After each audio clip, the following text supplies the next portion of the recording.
Bonjour. J'allais me servir mon verre d'eau, mince. Vous allez bien? Ça va? Vous êtes prêts à bouger, danser, tout ça? Non, vous ne serez pas obligé de le faire. Tout va bien. Donc on va parler de la recherche à l'ère de l'IA. Vous pouvez me suivre sur X, j'aime pas ce mot, mais Twitter, je préfère. Alors l'agenda d'aujourd'hui, ça va être, on va parler de la recherche classique et des limitations qu'on a actuellement avec la recherche dit classique.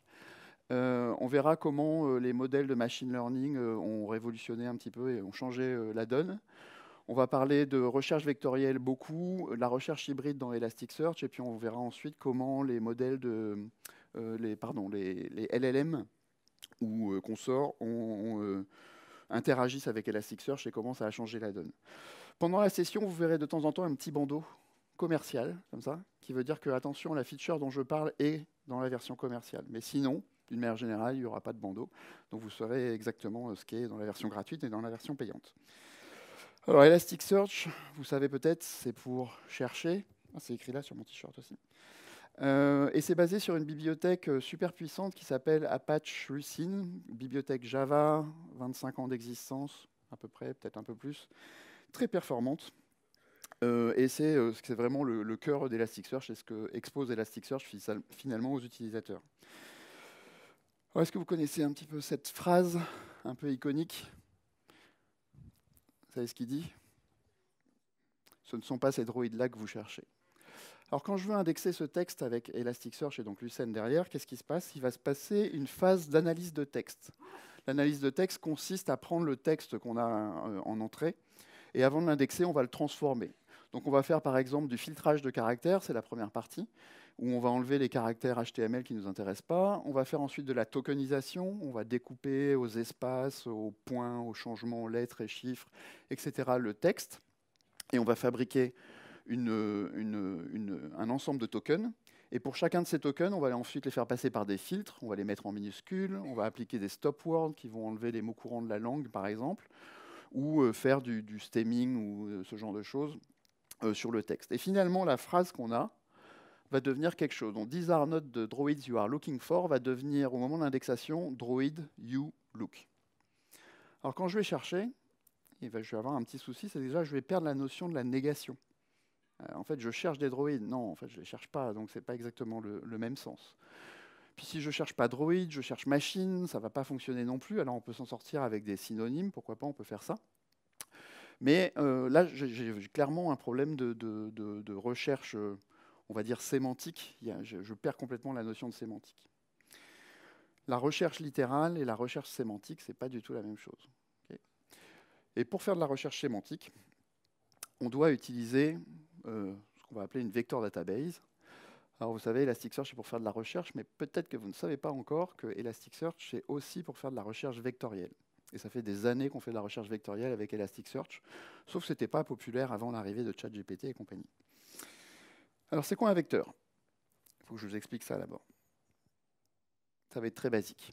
Imaginons que je veuille représenter mes deux images ici, et je vais prendre un axe pour déterminer ma donnée. Je vais dire est-ce que c'est plutôt réalistique ou est-ce que c'est plutôt un cartoon? Okay, donc j'ai Leia à gauche, je vais mettre -1 en valeur, et puis Dark Vador à droite, c'est un cartoon, donc je vais mettre +1. Évidemment, je veux représenter un petit peu plus de notions que ce simple axe, donc je vais rajouter d'autres axes. Donc ici, j'en rajoute un autre. Est-ce que c'est un humain ou une machine? Donc pour Leia, c'est clairement une humaine, donc +1. Dark Vador, coupé à la moitié, donc c'est plutôt 0 au niveau de sa valeur. Et l'idée, ça va être de rajouter d'autres éléments dans notre espace d'embeddings, ça s'appelle comme ça. Donc je vais rajouter Luc, pourquoi pas. Luc, et c'est -1 et 0,8, ouais, il a la main coupée, donc il est un petit peu moins humain que les autres. Mais c'est quand même une personne réaliste, donc voilà, il est en -1. Et puis ensuite, je vais en rajouter d'autres. Je vais rajouter par exemple ici une machine que je vais sans doute mettre en -1, et puis ici un Obi-Wan Kenobi qui est sous forme de cartoon, qui est un humain par contre. Voilà. Donc on représente nos éléments dans un espace d'embedding. Et l'idée ensuite, c'est de poser une question. Ok, ça c'est ce que j'ai indexé quelque part, j'ai ça dans mon index. Maintenant, je veux chercher. Je veux chercher pour cette image. Bon, nous, visuellement, on sait très bien où elle est, cette image. On la positionne, on est d'accord?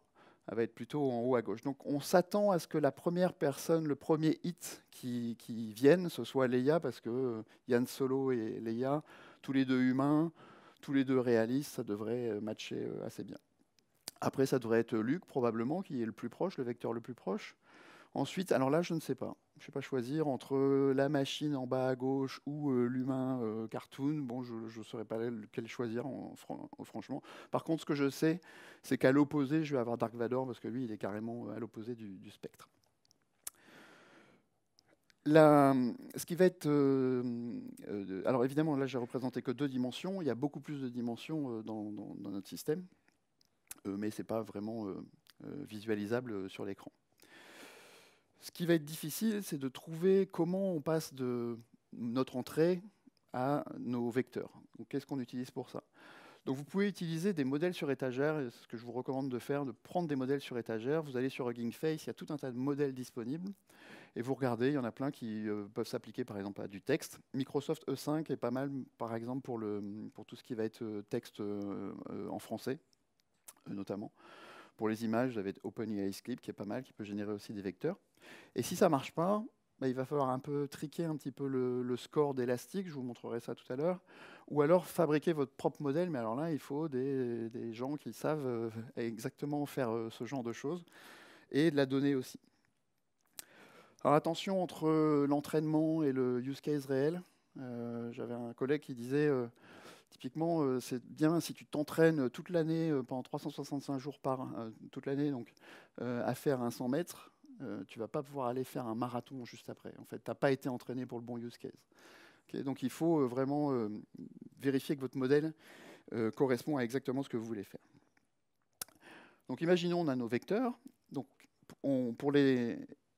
pour transformer notre source de données, on va passer par nos modèles dont j'ai parlé tout à l'heure, on va fabriquer des vecteurs, et ces vecteurs, on va les indexer dans votre database préférée, donc Elasticsearch, hein, c'est la mienne, mais bon.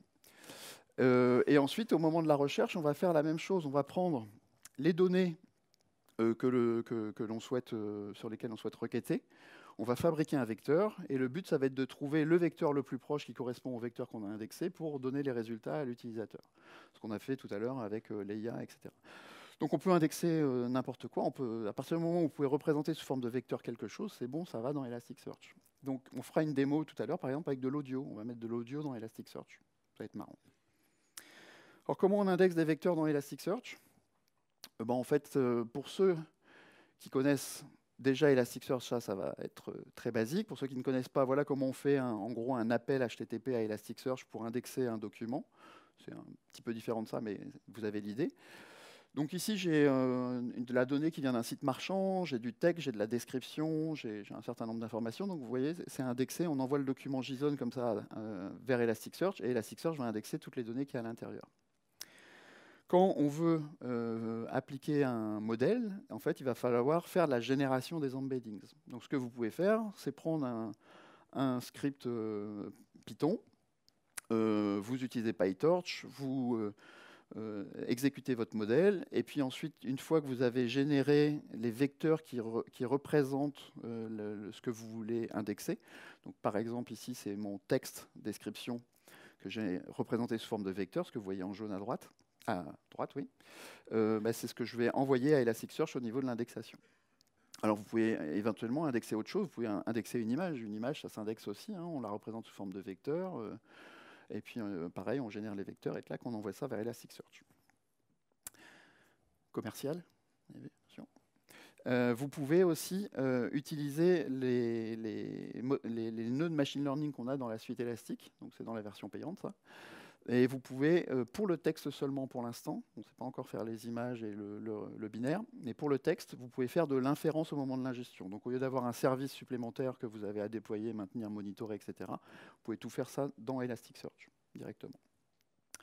Vous choisissez le modèle que vous souhaitez utiliser. Vous avez une petite librairie qui vous permet de charger ce modèle. Vous avez une option qui s'appelle Task Type, Text Embedding, c'est pour décrire voilà, ce modèle, voilà quelle est l'opération, quel est le type d'opération qui va être chargé de faire. Puis ensuite, vous démarrez le modèle et puis hop, il est prêt à faire de l'inférence pour vous directement. Donc on supporte tout un tas de modèles. Il y avait une photo qui voulait être prise, non, c'est bon? passé, c'est bon. On supporte tout un tas de modèles. J'ai mis un lien vers la documentation qui décrit un petit peu tout ce qu'on fait. Test classification, par exemple, c'est analyse de sentiments, vous pouvez faire ça. Name Entity Recognition, bah, ok, vous voulez faire de la reconnaissance d'entité, ok, ça c'est une ville, ça c'est une personne, ça, etc., etc. Le field mass model, j'aime bien, c'est texte à trous. En fait, vous présentez un texte, il y a des trous à l'intérieur, et vous dites, allez, ça c'est quoi le texte qui irait le mieux à la place des trous? Ça c'est marrant comme petit truc. Alors on a vu l'indexation. Comment on cherche? Bah, de la même façon, quand on fait une recherche dans Elasticsearch, ce qu'on va prendre, c'est on va prendre le texte que l'utilisateur cherche, le texte ou autre chose. On va passer par la même génération d'embedding, ça je ne l'ai pas dit tout à l'heure, mais c'est très important, il faut que ça soit la même chose en entrée et au moment de l'indexation et au moment de la recherche. Donc on va générer des vecteurs qui représentent ce qu'on cherche, donc SummerCloves, le vecteur correspond à ce que j'ai là-bas, et on va faire une recherche de type KNN. Je vais vous montrer juste ce que c'est juste après. Et puis Elasticsearch va trouver du coup les vecteurs les plus proches. Alors ce qui est cool, c'est qu'on est dans Elasticsearch, et comme on est dans Elasticsearch, on a accès à tout ce qu'on sait faire déjà, c'est-à-dire du filtrage. Je suis sur mon site marchand, dans le département pour les femmes, bah, c'est pas la peine que j'aille interroger tout mon index, par exemple, ou de la pagination, du calcul d'agrégation sur les résultats, etc. Donc tout ça, voilà, ça vient nativement dans ce qu'on fait. Dans la version commerciale, au lieu de passer par un script Python, vous pouvez dire voici quel est le modèle d'embedding que j'avais chargé avant, je passe directement mon texte, on fait l'inférence pour vous au moment de la recherche, et puis on vous donne le même résultat. Alors pour faire de la recherche vectorielle, en fait, il y a 3 composants. Il faut être capable d'indexer. Donc on a pour ça un mapping, je vais vous le montrer tout à l'heure dans l'exemple, c'est ce qu'on appelle les dense vectors dans Elastic. On a un autre type de mapping aussi, je vais vous en parler après. Faire de la recherche, c'est ce qu'on fait avec KNN, et être capable de faire de l'inférence, de la génération d'embeddings. Donc soit vous faites ça à l'extérieur, ce que je vais montrer avec un script Python, soit vous faites ça dans Elastic si vous avez des nœuds de machine learning. Alors, mais comment ça fonctionne en vrai? Reprenons nos vecteurs. Donc j'ai 2 vecteurs, j'ai 2 documents, j'ai Leia et j'ai Luc, ici, qui sont mes 2 documents. Et en fait, je cherche ce personnage, Harrison Ford, qui est réaliste. Et donc pour savoir quels sont les vecteurs proches, en réalité, bah, il va falloir trouver un moyen de calculer ça. Donc ce qu'on va faire, c'est qu'on va prendre l'angle entre les vecteurs, par défaut c'est ce qu'on fait, et on va calculer un cosinus. Alors, je vous ai remis des formules mathématiques. Si vous avez oublié vos maths comme moi, j'ai une petite aide. Alors, quand les angles sont proches, c'est-à-dire quand on a des vecteurs similaires, le cosinus va être proche de 1. Donc, quand on va calculer le score, on va faire 1 plus 1 divisé par 2 égale 1. Donc, plus les vecteurs vont être proches, plus le score va être proche de 1. Quand on va avoir des vecteurs orthogonaux, bah, du coup, on va avoir un cosinus qui est proche de 0. 0 plus 1 divisé par 2 égale 0,5. Donc, on va avoir un score de 0,5. Et enfin, quand on va avoir des vecteurs opposés, bah, le cosinus va être proche de moins 1, plus 1, moins 1, divisé par 2 égale 0. Donc, voilà, on a un score proche de 0. Donc, ça fonctionne comme ça. Alors, on a d'autres modes de calcul. Celui-là, c'est le calcul par défaut. Vous pouvez aussi tenir compte en fait, de la longueur du vecteur sur lequel on travaille. Là, on parlait que d'angle, mais on peut tenir aussi compte de la longueur du vecteur. Donc ça se fait avec le dot product, c'est une autre formule, je n'ai pas besoin d'expliquer plus. On a aussi la distance euclidienne, L de norme, où là on va faire vraiment, on va prendre les points et on va vraiment calculer voilà, la somme des points, etc. On a une petite optimisation, c'est qu'on fait un carré de la racine carrée, donc ça va plus vite, du coup, parce qu'on n'a pas à faire la racine carrée. Alors quand on a commencé à faire tous ces calculs, vous avez vu, c'est un peu coûteux quand même, hein, ça génère pas mal de ressources. On a commencé par faire du brute force. On prenait tous les vecteurs un à un, on les comparait un à un. Bien qu'avec Elastic, comme c'était optimisé, on pouvait filtrer les vecteurs sur lesquels on avait bossé, mais pour autant, pour tous ceux qui étaient éligibles, on faisait du brute force. Ensuite, on a introduit ce qu'on appelle les HNSW, qui est une approche beaucoup plus par couche, où en fait, on va petit à petit aller s'approcher de tous les vecteurs qui sont les plus proches de ce qu'on est en train de chercher, de façon à ce que ce soit un petit peu plus optimisé. On perd un petit peu en précision, mais par contre, en rapidité, on a un gain énorme. Et en fait, on fait les deux. En réalité, comme on sait à l'avance par quel type, quand on fait un filtre, on sait par quel nombre de documents on va devoir passer et quel est le nombre de documents qu'on va devoir évaluer, on fait un switch automatique en disant ok, bah, de temps en temps, il vaut mieux faire du brute force parce qu'on n'a pas beaucoup de vecteurs à comparer, mais sinon, si on a beaucoup à comparer, on va plutôt faire du HNSW, ça sera un petit peu plus logique. Je vous ai parlé de Lucene tout à l'heure. Alors, bah, nous, on adore Lucene, et puisqu'on adore Lucene, on contribue énormément à Lucene. Donc, la plupart des progrès que vous verrez dans Lucene sur la recherche vectorielle, bah, c'est fait par Elastic, donc, notamment par ma collègue. Donc là, on a augmenté le nombre de dimensions. Maintenant, on supporte jusqu'à 4096 dimensions dans Elastic, ce qui est beaucoup. Et ce qui va m'amener d'ailleurs à la diapositive suivante. Attention, ça coûte cher, ça. Alors, pas en tarif, hein, parce que vous avez accès à tout ça avec la version gratuite, mais en temps de calcul, en IO disk, etc. Donc, ça, la recherche vectorielle a besoin de beaucoup de mémoire. Il faut qu'on charge l'arbre que vous avez vu tout à l'heure en mémoire. Alors, c'est pas sur la heap Java, c'est en dehors de la heap, mais pour autant, il faut de la mémoire. L'indexation, c'est plus lent. Ce qu'on appelle le merge des segments. Donc, on va prendre les segments Lucene qui sont fabriqués, on va les refabriquer ensemble. Bah, tout ça, ça prend plus de temps parce qu'il y a plus de données voilà, à gérer. Alors, quelques bonnes pratiques. Évitez de faire de la recherche pendant que vous indexez. Pour ça, on a une techno. Si vous avez vu le talk de Maxime hier sur Elasticsearch, il y a un moyen qui s'appelle les alias. En fait, donc, vous avez un alias qui pointe vers un index. Parce que vous pouvez faire... Super. Ce que vous pouvez faire, c'est, du coup, pendant que vous indexez sur votre nouvel index les données, vous avez votre alias qui est sur l'ancien, et puis une fois que vous avez fini d'indexer, vous switchez l'alias, et voilà, et vous donnez à disposition de l'utilisateur le nouvel index qui est prêt. Exclure les vecteurs du champ source, je vais vous le montrer dans la démo. Ça, il faut le faire. C'est vraiment, ça sert à rien en fait de stocker et de renvoyer à l'utilisateur ce paquet de float qui sert à rien pour l'utilisateur. Donc autant l'exclure de la réponse qui va être donnée par Elasticsearch. Ça vous fera des économies au niveau de la couche réseau notamment. Réduire le nombre de dimensions et utiliser des octets plutôt que des floats. Donc je vais vous expliquer ça ici. C'est pour réduire la pression mémoire. Imaginez que vous avez tout un tas de dimensions sur la droite et puis vous utilisez des floats au niveau de la taille. La première chose que vous pouvez faire, c'est donc faire ce qu'on appelle la quantisation. Faire du quantize, en fait, ça va permettre de dire peut-être qu'au lieu de gérer ça sur des floats, je peux gérer ça sur des entiers. Et je vais perdre un petit peu en qualité, mais finalement, peut-être pas tant que ça. Hein. Peut-être que ça va suffire à représenter mes données entre moins 127 et plus 128 ou moins 2 milliards et plus 2 milliards finalement. Pour ce que je gère, ça va peut-être pas trop se voir la différence. Donc on en fait maintenant automatiquement, d'ailleurs dans les dernières versions d'Elastic, dans les mappings, on applique de la quantisation sous forme d'entier automatiquement, mais vous pouvez le débrider ce truc-là. On peut même faire maintenant de la quantisation sous forme de bits. Alors c'est... Bon, il faut voir ce que ça donne au niveau du résultat, ça j'ai pas testé pour le coup. Mais c'est une bonne option. L'autre option que vous pouvez faire, c'est réduire le nombre de dimensions que vous avez par vecteur. Ça génère votre modèle, il va générer tout un tas de vecteurs. Si ça se trouve, il y a tout un tas de choses qui restent tout le temps à 0, par exemple, qui n'ont peut-être pas d'intérêt. Peut-être que ça peut se filtrer et voilà, supprimer le nombre de dimensions dont vous avez besoin.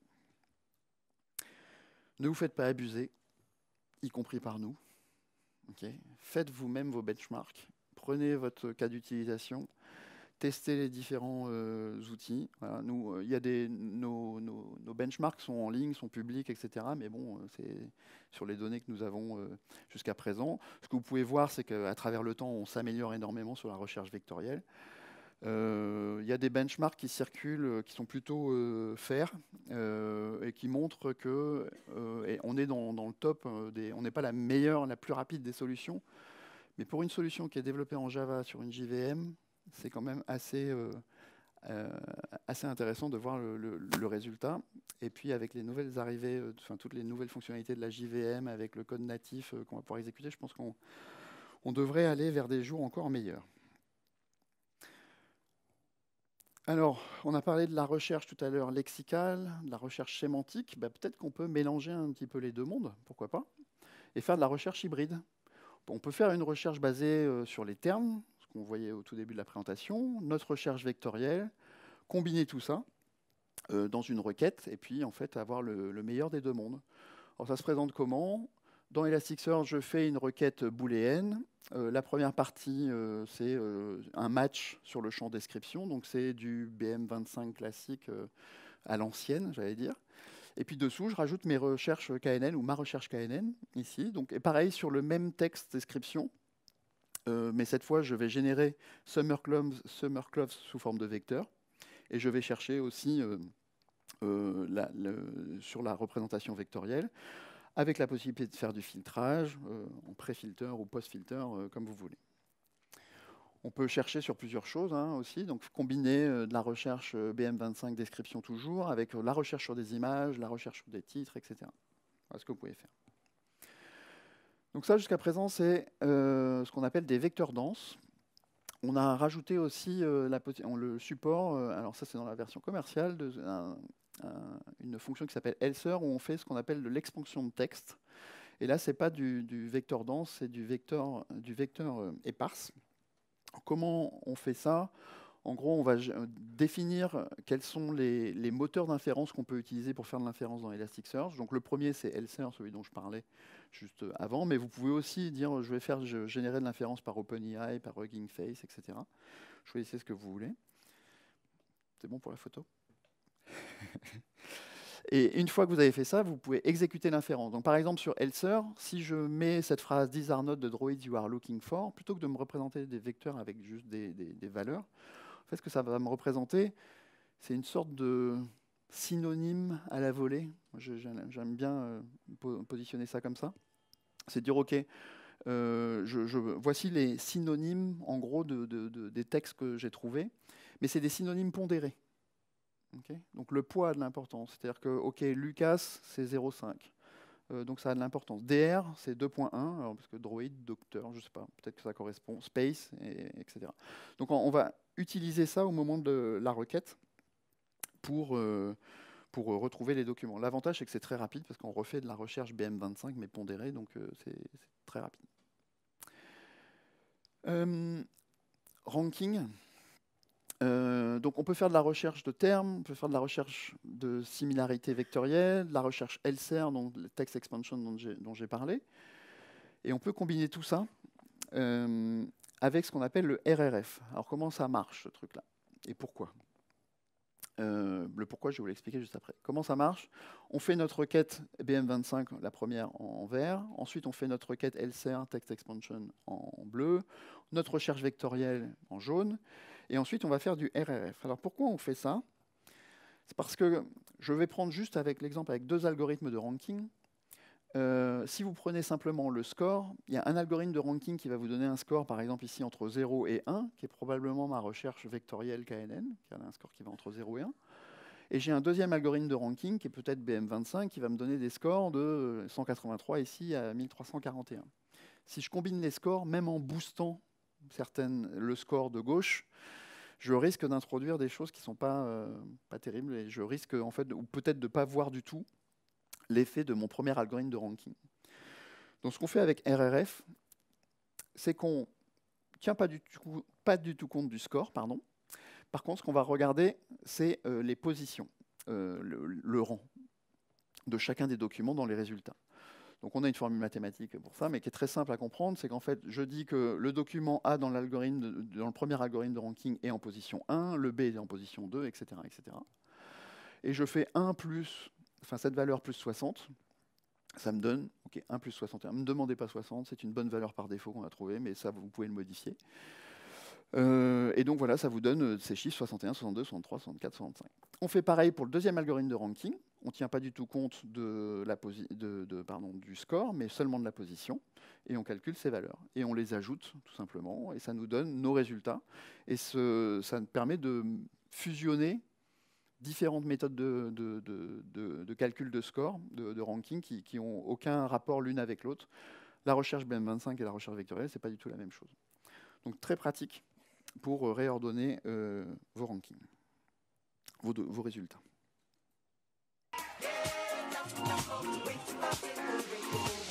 J'adore mixer. Vous avez mon podcast ici, si ça vous dit d'écouter. Pour ceux qui aiment funk, disco, house, le dernier podcast que j'ai fait, c'est samedi. C'est pour mon frère, c'est 60 ans, voilà, un petit truc live, c'est sympa. Si vous voulez écouter ça, n'hésitez pas. Mais c'est l'occasion d'une démo aussi. J'adore mixer, mais j'adore le son d'une manière générale. Et donc, c'est une démo que j'ai repris d'un collègue, et je trouvais ça vraiment très cool. Donc, l'idée, c'est de dire, j'ai des fichiers audio à gauche, je vais les faire passer par une analyse, un modèle, qui va me générer des embeddings. Je vais indexer ça dans Elasticsearch, et puis ensuite, je vais chanter une chanson. Et puis, pareil, je vais passer par la même génération d'embeddings, je vais chercher dans Elasticsearch, et je vais afficher les résultats. Donc ça, c'est le but de la démo. Alors, allons-y. C'est pas celle-là, c'est celle-là. Alors, vous voyez bien, ça c'est grand. Ça va pour le fond? Ouais, vous avez une télé en plus. Ouais, c'est bon. Okay. Donc j'ai un script, bon, c'est disponible sur le GitHub, vous aurez les liens à la fin de la présentation. Okay, je peux zoomer encore un peu peut-être. Non, je peux pas. Si, je peux. J'ai installé un certain nombre de choses, et notamment, ici, j'ai installé ça, qui est mon modèle. C'est ça mon modèle. C'est ça qui va faire le calcul de mes embeddings dont j'ai parlé tout à l'heure. Donc ça, c'est en dehors d'Elasticsearch. Hein. C'est l'intelligence de générer les vecteurs. C'est pas dans Elasticsearch. Elasticsearch, pour mon cas, là, ne va faire que stocker les vecteurs. Donc je vais tester ma connexion avec Elasticsearch. OK, ça marche. Donc j'ai la version 8.13.2, c'est la toute dernière. Et je vais ici créer mon index. Alors, qu'est-ce que j'ai dans mon index? La partie intéressante, c'est celle-là. C'est la partie audio embedding. Okay, c'est là que je vais stocker mes vecteurs. Donc je lui dis c'est du vecteur dense. Tu vas avoir 2048 dimensions, parce qu'en sortie de mon modèle de machine learning, j'ai 2048 dimensions. Et la similarité que tu vas utiliser, c'est le cosinus. C'est le truc par défaut dont je vous ai parlé tout à l'heure, mais là, je l'ai mis explicitement pour que vous le voyez. J'ai d'autres champs, pourquoi pas. Mais surtout, ce que je fais aussi ici, c'est ce que je vous ai dit, hein, audio embedding, je l'exclus de mon source. Okay, je ne veux plus le voir dans le source, dans les réponses, parce que ça va me prendre trop de temps réseau, ça ne sert à rien. Donc j'ai effacé mon index et j'ai créé mon nouvel index. Okay. Après, j'ai des petits scripts alors, qui me lisent simplement mes fichiers audio. Ce n'est pas très intéressant. Celui-là est plus intéressant. Alors, ce script-là, qu'est-ce qu'il va me faire? À partir d'un fichier audio, il va me générer des embeddings. Donc, il va lire le fichier audio. Et en gros, il va le lire en mono, si j'ai bien compris. Et puis ici, c'est ici qu'est toute l'intelligence, c'est qu'il va faire de l'inférence sur mon fichier audio et il va me générer en résultat des embeddings que je vais renvoyer. Globalement, c'est ça. OK. Pour indexer dans Elasticsearch, qu'est-ce que je fais? Je prends ma musique, juste c'est le texte, c'est le titre. Et puis surtout, je lui passe les embeddings que je veux générer. Donc voici le document JSON que je génère. Dans Audio Embedding, on va retrouver le tableau de vecteurs que je souhaite indexer, plus d'autres métadonnées. Okay. La recherche, je vais vous la montrer après. Je vais lancer l'indexation. OK. Donc je liste mes fichiers audio. Donc j'ai quelques fichiers audio sur mon poste ici.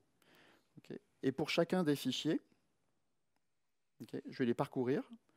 Je vais récupérer les embeddings et je vais stocker dans Elasticsearch. Okay. Simple. Donc là, voilà. Donc il me les fait, il me les stocke. J'affiche ici le début du tableau d'embeddings. Vous voyez, le tableau de vecteurs. Donc voilà, c'est ça. C'est les vecteurs qui sont générés, que j'indexe dans Elasticsearch, c'est ça. C'est ces valeurs qu'on voit ici en bas. Et puis ensuite, eh bien, on va essayer de trouver une chanson similaire. Alors, j'exécute ce petit bout. Je vais prendre un fichier audio. Donc imaginez, je ne l'ai pas fait, je ne le fais pas en live ici, mais que je chante une chanson. Na na na na na. C'est moi. Na na na na na. Na na na na na na na na na na na na na na. Bon, ok. Merci, merci. Du coup, ce que je vais faire, c'est que je vais générer les embeddings en passant par le même process que tout à l'heure. Hein. Je génère les mêmes types d'embeddings. Je peux vous montrer à quoi ça correspond. Voilà, ça fait une liste de vecteurs comme ça. Voilà ma voix. Sous ce modèle de machine learning, c'est représenté par ça.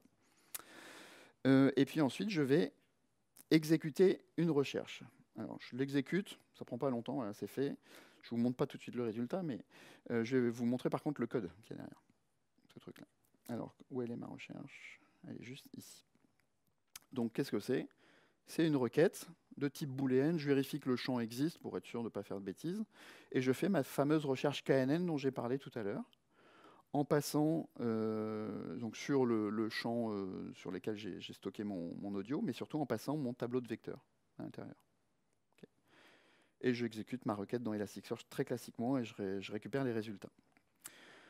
En passant, je ne vous ai pas dit, le modèle, ils ont filé ce petit fichier CSV qui vous donne à peu près les classifications que ça fait derrière. En fait, et pourquoi ça va marcher dans mon cas. Ça ne va peut-être pas marcher dans tous les cas, mais c'est intéressant. Donc, dans leur modèle, ils sont capables de reconnaître, voilà, est-ce que c'est un discours, est-ce que c'est un discours d'homme, de femme, d'enfant, une conversation, est-ce que c'est des gens qui chantent, est-ce qu'il y a des gens qui toussent, voilà, est-ce qu'il y a des claps de mains, est-ce qu'il y a des applaudissements, est-ce qu'il y a, après, il y a quoi? Ouais, un mosquito, cricket, etc. Est-ce qu'il y a de la musique? Est-ce que c'est de la guitare électrique, de la guitare basse? Est-ce que c'est de l'acoustique? Est-ce que c'est... Voilà. Et toute cette classification, c'est ce qui va générer mes vecteurs derrière. En fait. Donc tous mes fichiers que j'ai indexés sont passés par ce modèle-là. Ok.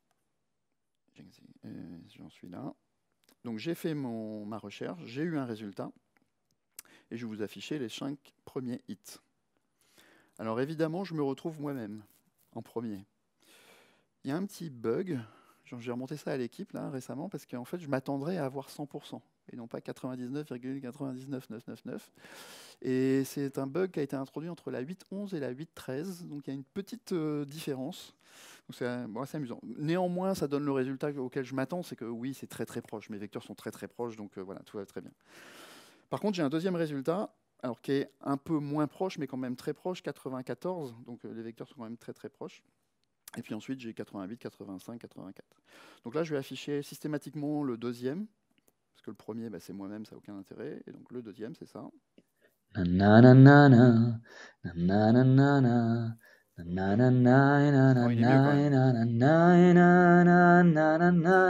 donc on voit, par rapport à la classification qu'on avait tout à l'heure, hein, donc ça doit être un homme qui chante ou qui parle, je ne sais pas comment il l'a classifié celui-là, de la cappella, il n'y a pas d'instrument, donc voilà, donc c'est pour ça que les vecteurs sont sans doute très proches, parce qu'on est dans la même catégorie. Donc on n'est pas sur la note de musique là, hein, on n'est pas sur du Shazam où on essaye de reconnaître voilà, exactement le morceau que vous avez en faisant des transformations de signaux, etc. Pas du tout, c'est vraiment de la classification. Le deuxième, c'est celui-là.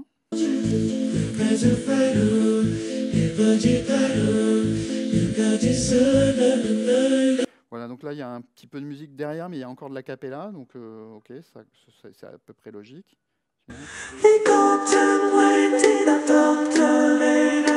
Donc c'est un autre type d'acapella, mais on voit bien que là, il n'y a aucun rapport avec la musique précédente. Au niveau sonorité, nous, on se dit, oh non, c'est pas du tout le même morceau. Mais pour autant, pour le modèle, ça correspond. Et puis ensuite, le dernier, plus ça va aller, plus on va s'éloigner. Hein. Ça, je le fais pas. Hein. Je fais pas ce genre de truc. Ok, quelle heure il est? J'ai 12 minutes. Allez, si je peux vous faire celui-là, allez, en démo. Donc là, j'en ai un autre, c'est du Mozart. Et du Mozart, je suis en train de répéter, hein, je pense. Ouais, c'est pas bien accordé quand même. Donc pareil, je génère les embeddings, même principe, je fais ma requête dans Elasticsearch, j'affiche mes résultats. Vous voyez, celui-là, il est à 100% pour le coup. Il n'y a qu'un bug avec moi, je ne sais pas pourquoi. Et donc si je prends le deuxième résultat, qu'est-ce que j'ai? Donc c'est musicalement, c'est pas la même musique, mais on a bien des violons, voilà, c'est un quartet aussi, enfin voilà, ça correspond plus ou moins au même style de musique, etc. Voilà, enfin vous avez compris le principe. J'ai indexé n'importe quoi dans Elasticsearch, je suis capable de chercher n'importe quoi avec Elasticsearch. Okay. C'est le principe. Alors, ensuite sont arrivés ChatGPT, et puis on s'est dit, ah mon Dieu, les moteurs de recherche, ils sont morts, ils vont tous mourir, parce que voilà, ils vont disparaître de la surface de la Terre. En fait, c'est pas vraiment ce qui s'est passé, et au contraire, moi j'adore l'effet que ça a produit, c'est que tout d'un coup, l'industrie a commencé à se réintéresser au use case de la recherche. Et ça, c'était un moment où on avait un peu oublié ce que c'était. Moi, je trouve ça chouette qu'on s'occupe de la recherche. Alors, comment ça marche le LLM aujourd'hui? Bon, en gros, vous posez une question, Vous envoyez ça à ChatGPT et consorts, et puis c'est entraîné sur des données publiques, et donc ça va vous donner une réponse. Une réponse. Alors, des fois, ce que j'aime pas là-dedans, c'est que ça a un ton très affirmatif. Ça vous dit, la réponse, c'est ça. Alors, je dis souvent à mes enfants, bon, alors prenez ChatGPT comme un pote. Des fois, ça peut dire aussi des conneries. Okay, c'est pas parce que ça vous affirme que ça dit la vérité que c'est la vérité. Donc, doutez toujours de ce que ça dit. Et alors, il y a des questions, des fois, enfin, maintenant, ça a été amélioré. Hein, par exemple, là, sur ChatGPT 3.5, ils ont amélioré le truc. C'est qu'avant, je disais quelle est la version d'Elasticsearch, il me disait c'est la 7.10. Parce qu'il avait été entraîné là-dessus. Maintenant, il dit ah, ça a peut-être évolué depuis, donc là, il est plutôt offert. Et une autre question que j'aime bien poser, c'est combien j'ai d'argent sur mon compte perso Revolut? Bah, je peux pas t'aider là-dessus. Bah, pourquoi tu peux pas m'aider? Bah, parce que j'ai pas accès à ton information personnelle sur le détail de ton compte bancaire Revolut. Heureusement. Merci. Je veux pas que Revolut file mes données à ChatGPT pour que je puisse lui poser des questions. Donc comment je fais pour résoudre ce problème? Bah, je fais ce qu'on appelle du RAG.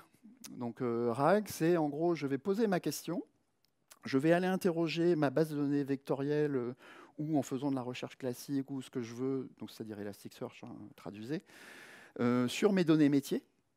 Okay, je vais donner ensuite, récupérer les résultats que je vais mettre dans un contexte où je vais dire ensuite à ChatGPT ou Cohere ou autre, je vais dire voilà, basé sur cette réponse-là et uniquement sur ces réponses-là, fabrique-moi maintenant une réponse intelligible. Si jamais tu n'as pas la réponse, tu me diras que tu ne sais pas, et puis c'est tout. Mais n'essaye pas de m'inventer un truc qui est en dehors de mon contexte métier, surtout. Okay. Donc c'est ce que ça va faire, et ça va donner la bonne réponse. En parlant, petite pub pour mes amis, demain, vous avez un workshop sur le RAG, justement, avec Elasticsearch, à partir de 13h30, en salle 243. Allez les voir, ils ont fait un super truc, donc vraiment, allez les voir si vous voulez maniper tout ça, avec de l'Elasticsearch, du RAG, et des trucs très sympas. Et de la poésie aussi, on m'a dit. Peut-être du rap? Non, c'est plus du rap, c'est autre chose. Ça change. Donc je vais vous faire une petite démo de ça en action. Oui, il me reste un peu de temps. Donc je vais vous montrer ouais, une connexion entre Elastic et puis... alors là, j'ai choisi, ça va être Cohere, je vais prendre, mais ça pourrait être n'importe lequel. Alors, oui, il me manque quelque chose? Non, c'est ça. Qu'est-ce qu'on a indexé? On a indexé des données du wiki d'Elastic. Alors, quelques données du wiki qu'on a mis dans un Elasticsearch. Et mon but, c'est de poser une question à mon wiki et poser n'importe quel type de question que je souhaite lui poser. Donc la première question que je vais lui poser, c'est qui est Thomas Pesquet? Alors, ce que j'aime bien, c'est qu'il me répond qu'il ne sait pas. Alors qu'en fait, ChatGPT, il sait très bien, ou Cohere, il sait très bien qui est Thomas Pesquet. Mais là, dans mon contexte, je lui ai envoyé des résultats. C'est ce que vous voyez en dessous ici. J'ai un certain nombre de résultats qui reviennent d'Elastic. Pour autant, dans ces résultats que j'ai récupérés, alors pourquoi? C'est peut-être que j'ai du Thomas dans mes documents ou du Pesquet dans mes documents, mais en tout cas, voilà, il n'a pas assez d'infos là-dessus. En tout cas, quand ça revient du LLM, il me répond que bah non, il n'a pas assez d'informations sur les deux documents que je lui ai fournis. Là, il n'a vraiment pas d'informations.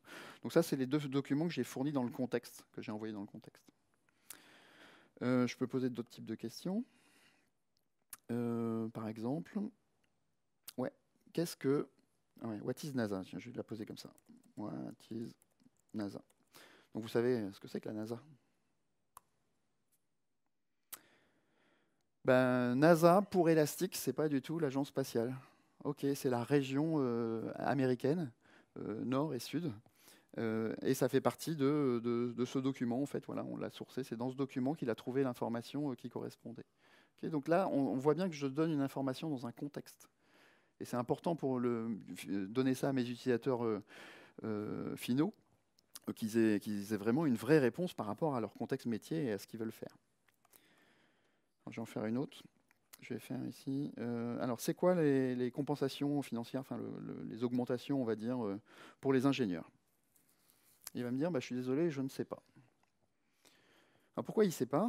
C'est parce que je suis dans Elastic, et là, je suis connecté en tant qu'ingénieur. Alors, c'est normal, en tant qu'ingénieur, je n'ai pas accès aux informations type RH ou manager ou autre. Donc, en gros, ce que j'ai fait, c'est que j'ai filtré les documents avec de la sécurité au niveau des documents. Donc, ça se fait automatiquement dans Elastic. Et si je suis un manager, j'ai accès à beaucoup plus de documents que les documents auxquels j'ai accès en tant qu'ingénieur. Et si je pose la même question, ben là, Elastic va dire, OK, moi, je te renvoie un certain nombre d'informations. Et là, il va me fabriquer une vraie réponse qui correspond à mon cas métier. Donc, en plus, vous avez la sécurité au niveau document, si vous le souhaitez. Alors, pour faire... Conclusion, 5 minutes, super. Pour faire de la recherche sémantique, en fait, vous avez besoin de quoi? Vous avez besoin d'une base de données vectorielle. Bon, bah, Elastic, c'en est une. La capacité de créer des embeddings, donc des vecteurs, c'est ce qu'il vous faut. Puis tout un tas d'autres options qui sont vraiment très utiles.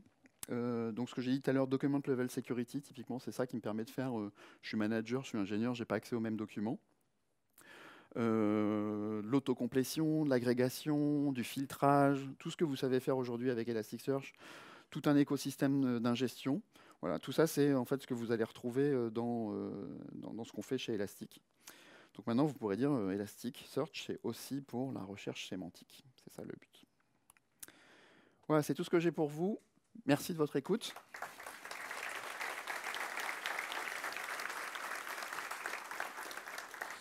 Et si vous avez des questions, n'hésitez pas à les poser maintenant ou plus tard sur Twitter. Il y en a une devant. Et en attendant, il y a le QR code de la présentation qui est disponible ici, si vous le souhaitez. Et puis, qu'est-ce que je voulais vous dire d'autre? Ah oui, pensez au feedback sur les sessions aussi. Ouais. Merci pour la presse. Dans le cas des RAG, on voit très bien que le contexte, il y a une contrainte forte sur le contexte. Ouais. On veut qu'il soit vraiment lié aux données qu'on lui donne. Alors pourquoi on utilise entre guillemets, des bêtes de course comme OpenIA alors qu'il faut juste un algorithme qui sache bien faire de la recherche contextuelle? Donc en fait, l'idée, c'est de pouvoir fabriquer une réponse intelligible.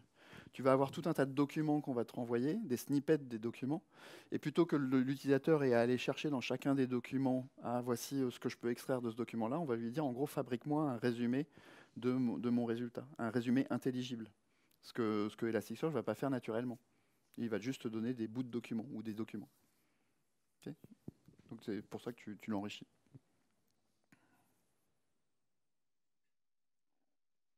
C'était clair? Vous avez envie de danser? Ça vous a plu? Bon, allez sur mon podcast. Bonne journée, vous avez 3 minutes de plus, c'est bon, c'est cool. Merci.